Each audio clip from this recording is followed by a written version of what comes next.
चलिए दोस्तों, हम लोग कोरवा जनजाति स्टार्ट करते हैं। जो जो चीज़ बताऊंगा अच्छे से आपको इसको रिवीजन करना है, एक्स्ट्रा कहीं दिमाग नहीं लगाना है। सारे इंपॉर्टेंट पॉइंट को यहीं पे मैं क्लियर करूंगा। कोरवा जनजाति के बारे में पहले मैं आप लोगों को बता चुका हूं कि इसका निवास स्थान कहाँ पे है। तो उत्तर वाला जो छत्तीसगढ़ का सेक्शन है, जैसे अंबिकापुर, जसपुर, कोरबा, ये सब क्षेत्र में क्या करते हैं, ये निवास करते हैं। मुख्यतः एरिया अगर आपसे बोल दे तो आप बता देना कि कोरवा जो है कोरबा में, ठीक, फिर जसपुर में, फिर सरगुजा अर्थात अंबिकापुर में, इस सब क्षेत्र में निवास करती हैं। कोरवा जनजाति के बारे में मैं आपको बता चुका हूं कि दो प्रकार की इनकी प्रजातियां होती, एक पहाड़ी कोरवा और दूसरा दिहाड़ी कोरवा। पहाड़ी कोरवा का क्या काम है पता है? इन लोग क्या करते हैं, पेड़ों में मचान बनाकर रहते हैं। पेड़ों में ऊपर में ऐसे करके अपना लोकल मचान बनाएंगे, रात को गुजारा उन लोग वहीं, क्योंकि पहाड़ी कोरवा जो है ऐसे ही अपनी ज़िंदगी को काटते हैं। तो ये पहाड़ी कोरवा हो गया। जो दूसरा है वो है दिहाड़ी कोरवा। दिहाड़ी कोरवा के बारे में आप क्या समझते हो? तो दिहाड़ी कोरवा क्या करते हैं, मैदानी हिस्से में रहते हैं। छत्तीसगढ़ का जो मैदानी भाग है उस जगह पे अपना रहते हैं, एग्रीकल्चर भी करते हैं और खेती किसानी के साथ साथ में अब इनकी जीविका कोरवा जनजाति की थोड़ी सी ऊपर उठी हुई है। तो ये किसके लिए हो गया? ये दिहाड़ी कोरवा के लिए, ये है पहाड़ी कोरवा के लिए। ठीक, पहाड़ी कोरवा को आप लोग पता है विशेष जनजाति में शामिल किया गया है। लेकिन एक बात याद रखना, इसमें क्वेश्चन आता है दो विशेष, एक तो इनकी देवी की, एक देवताओं की। ठीक, किसकी पूजा करते हैं इन लोग? तो इन लोग जो देवी है इसको याद रखना है। तो देवी खुड़िया रानी, देवी खुड़िया रानी की पूजा करते हैं। और देवता में है, देखना, देवी जब कहे तब आपको किसको लेना है? तब आपको लेना है खुड़िया रानी को। ये लोग क्या करते हैं, खुड़िया रानी की पूजा करते हैं। लेकिन जब देवता कहे तब आपको सिंगिर देव को करना है। सिंगिर देव को महादेव मानते हैं इन लोग। तो ये क्या है, सिंगिर देव की क्या करते हैं, पूजा करते हैं। तो ये पहाड़ी कोरवा कितनी बेसिक जानकारी। सबसे इंपॉर्टेंट बात यह है कि इनके नृत्य में क्या होता है, शादी बिहाव के समय पे जो मन डांस करते ना, वो दमनच नृत्य कथे। दमनच मतलब कहना चाहिए कि एकदम भय उत्पादक नृत्य होते। ठीक है, तो कई बार एग्जाम में पूछे गए हैं कि दमनच नृत्य कौन करता है, तो ये दिमाग में रखना है। तो मन ला के दमनच नृत्य के जब भी क्वेश्चन आई तो बता देना है। तो पहाड़ी कोरवा ये क्या है, बहुत भयावह नृत्य है। क्या है, बहुत भय उत्पादक, मतलब भय बहुत ज़्यादा एमा देखने बा मिलते दमनच नृत्य में। ठीक है, और एक बात और, पंचायत के जो मुखिया है एकर ओला का कथे, पंचायत के प्रमुख ला, तो ओला पंचायत प्रमुख ला मुखिया ही कथे। जो जाति पंचायत होते हैं ना मन के, तो जाति पंचायत के प्रमुख ला, हेड ला, मुखिया नाम से ही संबोधित किए जाते, जैसे जनरली जो है बाकी जो है आप मन एरिया में सुनता हो। लेकिन एक बात याद रखना है कि जो इनके पंचायत है कई गांव से मिल करके बंद थे। ठीक है, अब वो जो कई गांव के छोटा छोटा गांव से जैसे मिल के ना मन के अब अलग अलग गांव में पहाड़ी कोरवा है, समझ लेवा। तो कई गांव से मिल करके जो भी पंचायत इनका गठन होगा तो वो ये क्या हो गया, ये देखो समझ लो। एक जाति पंचायत, जो इसकी जाति का पंचायत एक गाँव में होता है, उसका प्रमुख कौन हो गया, आपका मुखिया हो गया। लेकिन कई गाँव से मिल करके जाति पंचायत जब बनता है तो उसका हेड कौन होता है, बहुत सारे जाति पंचायतों का, यहाँ का जाति पंचायत, यहाँ का सबका हेड अगर मिला दोगे तो वो टोलादार कहलाता है। क्या कहलाता है, टोलादार कहलाता है। इनका पेय पदार्थ में याद रखना, चावल से बना हुआ हड़िया को पूछा जाता है कि इनका पेय पदार्थ क्या है। तो ये हड़िया पेय क्या करते हैं, पान करते हैं। और इसमें विवाह क्या है, ढुकू, गुरावट, मैं विवाह पूरा पढ़ा चुका हूँ। ठीक है, ये सब चीज़ को देखो, विवाह के बारे में बताया था ना कि लोग क्या विवाह करते हैं, ढुकू विवाह करते हैं, गुरावट करते हैं, जिसे आप लोग विनिमय कहते हो। लमसेना मतलब सेवा के लिए जाते हैं, सेवा विवाह। उधरिया सह पलायन, भाग के शादी करना, मंगी विवाह, ये सब इसमें चलता है। याद रखेंगे जब मृतक संस्कार होती है तो इन लोग क्या, नवा धाती मतलब एक जैसे नवधानी खाते हैं ना, वैसे मृतक संस्कार में इन लोग क्या करते हैं, एक संस्कार मनाते हैं जिसे क्या कहते हैं, नवधानी कहते हैं। तो याद रखेंगे, अगर कोई पूछ दे मृतक संस्कार के बारे में तो इनके मृतक संस्कार को नवधानी या नवधाती कहते हैं। दोनों शब्द का प्रयोग हुआ है, नवधाती और नवधानी। ठीक है, तो ये सब टर्म को आपको सुन के रिवीजन करके नोट करके जाना है। याद रखना, जब कोरवा जनजाति में किसी की मृत्यु हो जाती है तो शोक मनाते हैं। तो 10 दिन तक शोक, जैसे जनरली हम लोग भी 10 गात्र तक करते हैं, वैसे 10 दिन भी इन लोग मनाते हैं। और इसी शोक को नवधाती कहते हैं। ठीक है, ये कितने दिन चलता है, तो 10 दिवस तक का पूरा चलता है। ठीक है, ऋतक संस्कार। और क्रियाकर्म के समय पे जब इनका 10वां दिन हो जाता है, तो 10वां दिन जब इनका क्रियाकर्म होता है ना, 10वें दिन अंतिम क्रिया जब होता है, तो उस समय पे क्या है, कुंवारी भात खवाने की परंपरा है। तो याद रखना कि कुमारी भात बोलते हैं हम लोग, कुंवारी भात को कुमारी भात खिलाने की परंपरा किसमें है, तो कुमारी भात खिलाने की परंपरा इन्हीं में है, किसमें, कोरवा जनजाति में। और एक बात आपको याद रखना है, जब कभी भी इनके झोपड़ी में क्या होता है, प्रसव कराया जाता है, तो वो जो झोपड़ी होता है उसका नामकरण क्या होता है, कुंबा। ठीक है, प्रसव हेतु जो झोपड़ी होती है, प्रसव मतलब डिलीवरी, प्रसव के लिए जो झोपड़ी होती है उसका नाम क्या होता है, तो उसे क्या कहा जाता है, कुंबा कहते हैं। याद रखेंगे, क्या कहते हैं, कुंबा कहते हैं। और यहाँ की कुंबा में डिलीवरी कराने वाली जो दाई है, जो आसपास की दाई आती है और डिलीवरी कुंबा में कराती है, उसका नाम, उसको क्या कहते हैं, डोंगिन कहते हैं। डोंगिन दाई क्या कहते हैं, तो डोंगिन दाई ही क्या कराती है, प्रसव कराती है। इतनी बातें आपको पता होनी चाहिए। और एक बात और याद रखना, सबसे ज़्यादा क्वेश्चन पूछे जाने वाला सेगमेंट बता रहा हूँ, पहाड़ी कोरवा में दरहा प्रथा चलता है। अब बोलोगे सर दरहा प्रथा क्या है, तो देखो बता रहा हूँ, इनमें क्या चलता है, दरहा प्रथा चलता है। अब दरहा प्रथा क्या होता है, आप लोगों को पहले तो सीखना पड़ेगा, तभी आप जानोगे। सबसे पहले दरहा प्रथा मतलब आप यहाँ पे ये जान लो, दागने की प्रथा, आग से दहकते आग से क्या दागने की क्या है, प्रथा होता है। ठीक है, इसका क्या फंडा है देखना समझना। आग से इन लोग दाग करके निशान बनाते हैं, जिसे दरहा कहते हैं। इसमें चालू होता है 5 वर्ष की आयु में इन लोग दागना चालू कर देते हैं, और टोटल 10 से 16 निशान मतलब इन लोग बनाते हैं। ठीक है, तो याद रखना ये कब से होता है, तो 5 वर्ष से प्रारंभ हो जाता है। और ये शरीर को दागते दागते दागते ये टोटल मतलब आपका 10 से 15 निशान, 15 से 16 मतलब वही समझ लो, इतना निशान जनरली 15-16 या 15 ही है। ठीक है, कोई दिक्कत नहीं है, 10 से 15 निशान इन लोग दाग के बना देते हैं। तो यही दरहा प्रथा है। इनको ये परंपरा है, ये माना जाता है कि दागने पे क्या है, इनको क्या मिलेगा, स्वर्ग मिलेगा। ठीक है, पहाड़ी कोरवा जनजाति में याद रखना एक परंपरा है उनकी जनजाति में, जिस परंपरा का नाम क्या है, म्यारी की परंपरा है। याद रखना है आपको, म्यारी की परंपरा। और जब दरहा जो परंपरा है उसका पालन अगर कोई नहीं करता है तो उसको कष्टों से गुजरना पड़ता है, ऐसी मान्यता है। एक बात और याद रखना, कोरहा जनजाति हर 5 साल में क्या करते हैं, एक तिहार मनाती है प्रति 5 वर्ष में, जिसे आप लोग क्या कहते हो, सिंगरी तिहार कहते हो। क्या कहते हो, सिंगरी तिहार। ये सिंगरी तिहार क्या है, ये प्रति 5 वर्ष में मनाया जाता है। कब, प्रति 5 वर्ष पे।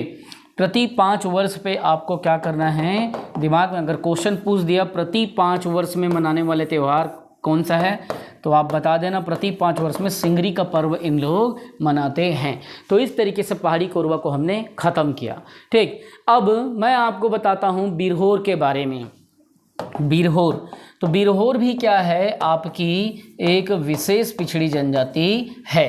ठीक, बिरहोर का अर्थ क्या होता है, सबसे पहले आप ये समझ लीजिए, बिरहोर जो है अपने आप को क्या कहते हैं, वनचर कहते हैं। इसका अर्थ अगर आपसे कोई पूछता है, अगर कोई कहता है कि बिरहोर का अर्थ बताओ, तो इसके अर्थ में आप क्या कहेंगे, तो इसका अर्थ होता है वनचर।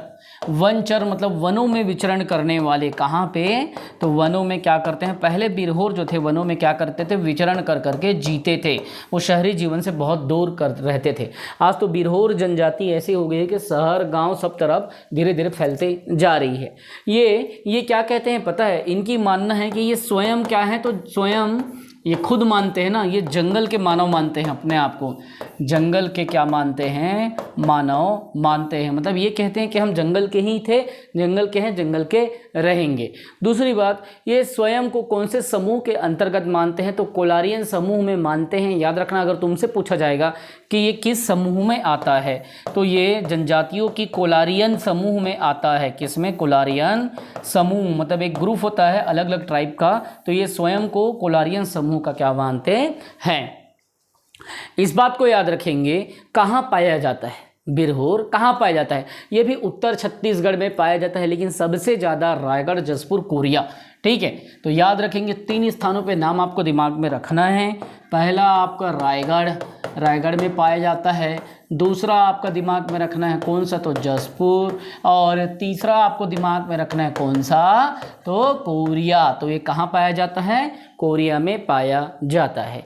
याद रखेंगे इनमें इन लोग जहाँ पे रहते हैं उस निवास स्थान को क्या कहते हैं, जिस जगह घर बनाकर रहते हैं उसको टांडा कहते हैं। क्या कहते हैं, टांडा इनका निवास माना जाता था और आज भी उसको निवास को अपने टांडा कहते हैं।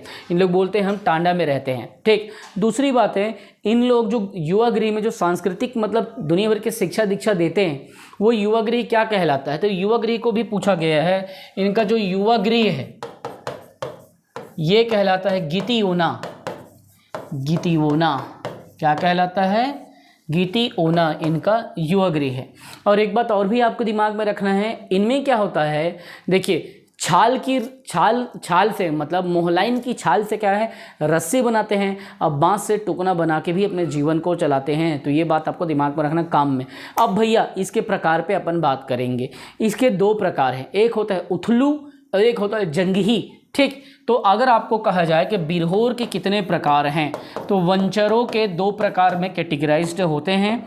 एक जो होता है वो है उथलू। ठीक, और देखो उथलू को भी एक नाम दिया गया है। उथलू जो है उथलू बिरहोर उसको भी एक नाम दिया है, उसको भूलिया कहा जाता है। उथलू को भी क्या कहा जाता है, भूलिया। क्या कहते हैं, भूलिया। ये हो गया पहला प्रकार, बिरहोर का पहला प्रकार। अब दूसरा जो प्रकार है बिरहोर का वो क्या कहता है उसको समझ लेना है। जो जंगही है उसको धानिया भी कहते हैं। ठीक है, तो दूसरा प्रकार है जंगही, है ना, जंगही, और इसे क्या है धानिया कहते हैं। ठीक है, तो बिरहोर, उथलू और जंगही। तो जो उथलू है समझना है अब आप बात को, उथलू को एक्चुअली किस काम के लिए जाना जाता है। उथलू क्या करते हैं, उथल पुछल कर करके, उथल कूद करके एक स्थान से दूसरे स्थान, घुमंतु समझ लो, घूम फिर के जीवन काटने वाला, उथल कूद करने वाला। तो ये घुमंतु जीवन जीते हैं। क्या जीवन जीते हैं, तो ये घुमंतु लाइफ को पसंद करते हैं, घुमंतु जीवन जीते हैं उथलू लोग। जबकि बात आती है धानिया की, जंगही की, इन लोग क्या करते हैं, धानिया मतलब धनवान, मतलब इनके समाज में बिरहोरों में ये क्या है थोड़ा पैसे वाले हो गए हैं और इन लोग घर वर स्थायी कुड़िया बना के रहना चालू कर दिए हैं। तो गांव के समीप इन लोग स्थायी कुड़िया मतलब स्थायी निवास बना के रहते हैं। स्थायी निवास बोलूँ या धानिया धनवान हो गए हैं तो कुड़िया बोलूँ, इन लोग घर को कुड़िया कहते हैं। ठीक है, जैसे आज भी कमरे को कुड़िया, अरे कौन कुड़िया में रखे है सर घोलू, ऐसा बोलते हैं ना।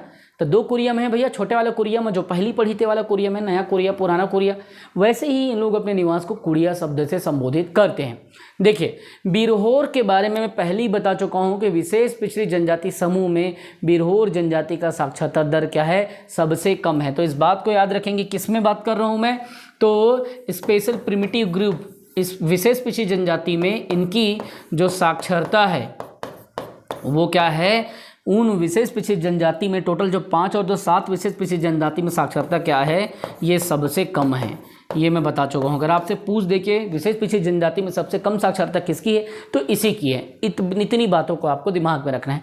विवाह कौन से करते हैं, विवाह हम बताया था ढुकू, उडरिया, गोलत, जिसको विनिमय विवाह कहते हैं, एक्सचेंज मैरिज, वही गोलत कहलाता है। अब इसके पंचायत के मुखिया को क्या कहते हैं, पंचायत के प्रमुख को। तो पंचायत प्रमुख में आपको दिमाग में रखना है, इसके पंचायत के हेड को या प्रमुख को मालिक कहते हैं। क्या कहते हैं, इसे मालिक कहते हैं। किसको, पंचायत के प्रमुख को। ये क्वेश्चन पूछा गया है इसीलिए मैं इस पर इतना बल दे रहा हूँ।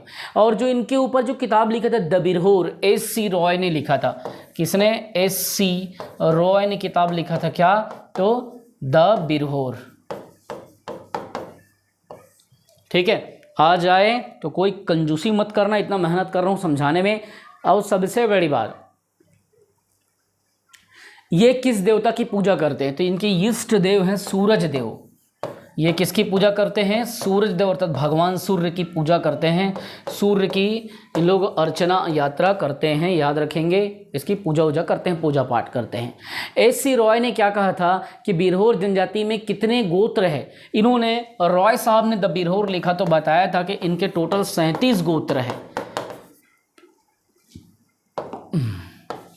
कितने गोत्रों की चर्चा की थी, तो एस.सी. रॉय ने 37 गोत्रों की चर्चा की थी द बिरहोर नामक अपने पुस्तक में। याद रखेंगे इसी समाज में बिरहोर में जो टोन्हा होता है, टोन्हा मतलब तंत्र मंत्र का जानकार, बैगा की तरह कार्य है ना। देखो भाई, हम लोग पढ़े लिखे समाज के लोग हैं, हम भले टोन्हा नहीं मानते, लेकिन इनके समाज में तंत्र मंत्र का, जादू का बहुत ज़्यादा महत्व है। तो जो टोन्हा होता है, जो टोन्हा मतलब केवल दुख देने वाला नहीं होता, वो क्या करता है, टोन्ही जो कोई हरकत करती है उसके मतलब कहना चाहिए कि कष्टों को, जो किसी व्यक्ति को कष्ट दे रहती है वो टोन्ही, उसके कष्टों को टोन्हा क्या समझ के उसका निवारण कर देता है। जैसे बैगा खुद टोन्हा होता है, बैगा को पूरा टोन्ही का वार पता रहता है कि टोन्ही कैसे वार करेगी, क्या क्या मंत्र फूंक लगाएगी। तो जो टोन्हा होता है अर्थात जो बैगे का काम करता है उसको क्या है, तंत्र मंत्र का जानकार। हिंदी में कहूँ तो वो जैसे तंत्र मंत्र का अनुष्ठान का जो जानकार रहता है वो क्या कहलाता है। तो याद रखेंगे जब बात आती है किसकी, तंत्र मंत्र के जानकार की, तो उसे पाहन कहते हैं। उस व्यक्ति को, उस बैगा को क्या कहेंगे, पाहन कहें, जो इसी समाज का बिरहोर ही होता है।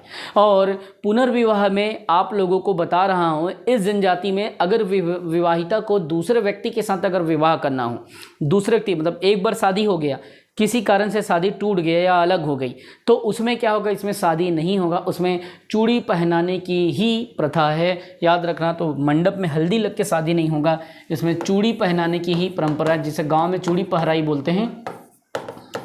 अब हमन गांव के देहाती छत्तीसगढ़िया आदमी तो हमन जानतन जी चूड़ी पहनाई ला, शहर के टूरी मन तो पापा के परी मन तो सोच नहीं हुई, नहीं जी। तो इस तरीके से हमने बिरहोर को ख़त्म कर लिया। अब मैं कोरवा और बिरहोर को इतना ज़बरदस्त तरीके से कराया हूँ, तो तू मन का कराओ, सबसे पहले रिविज़न करो भैया। ठीक, जय हिंद, वंदे मातरम। आने क्लास में मिलबो तुमन से।